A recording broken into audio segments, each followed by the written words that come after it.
सुन हो पिया बात जरा सीधी बात, तोहरे बिना मनवा आधा आधी बात। गाँव के गलियारा में नाम तो हर गूंजेला, देखे के मन करेला जब तू मुस्कुरा देला।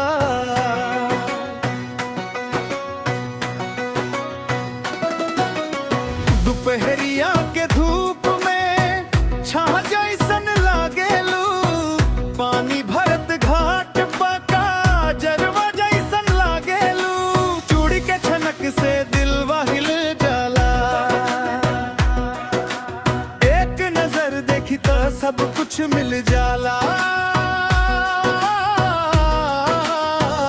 आह धीरे से तू पास आवना, दिल के धड़कन में आग लगावना। काहे यार इतना सतावेलू, हंस के देखता जान बचावेलू। ओ मोर जान तोहरे बिना ना जिए मोर जान। ओ मोर जान एक झलक में कर दे दिल परेशान। मोर जान तोहरे नाम से धड़के मोर जान। मोर जान आजा कैल ना और इंतजार।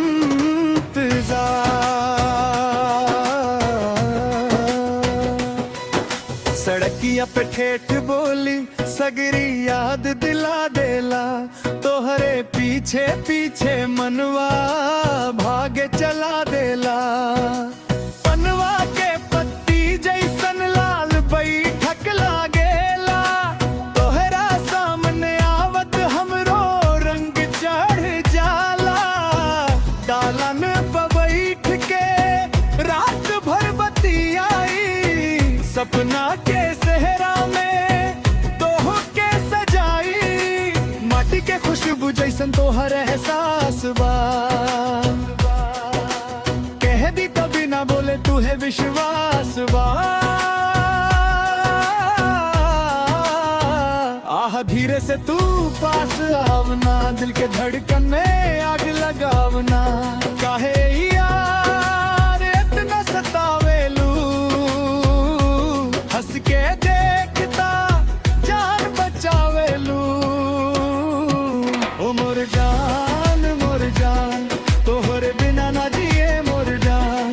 ओ मोर जान एक झलक में कर दे दिल परेशान। मोर जान तोहरे नाम से धड़के मोर जान। मोर जान आजा कैल ना और इंतजार।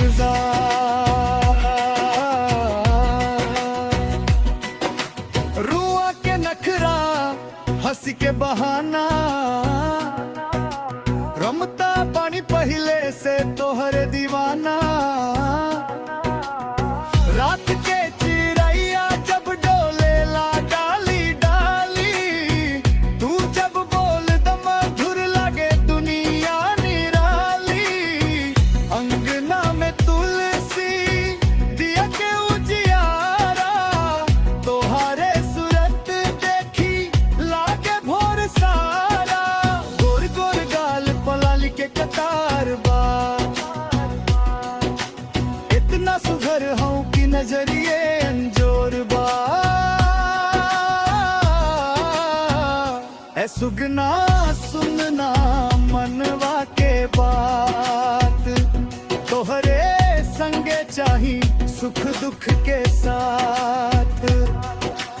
गंगा किनारे कैनी जावन वादा, आजो ओकरे सहारे जिए ला इरादा। जब नो रहल दूरी अब मिटे दादी, दिल के किताब में नाम लिखे दा। रह बस तरह हम तोहरे से दे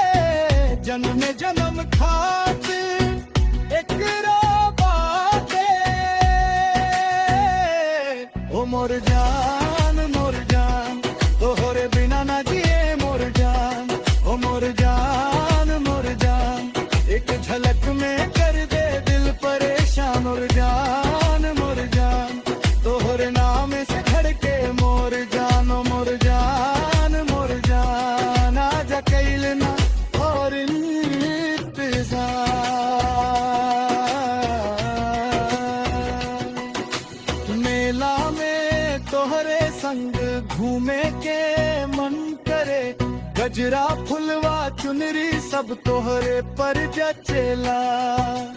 भोजपुरी लहंगा में तू जब घुमावेलू कमरिया, देखत ही देखत लुट जाला नागरिया।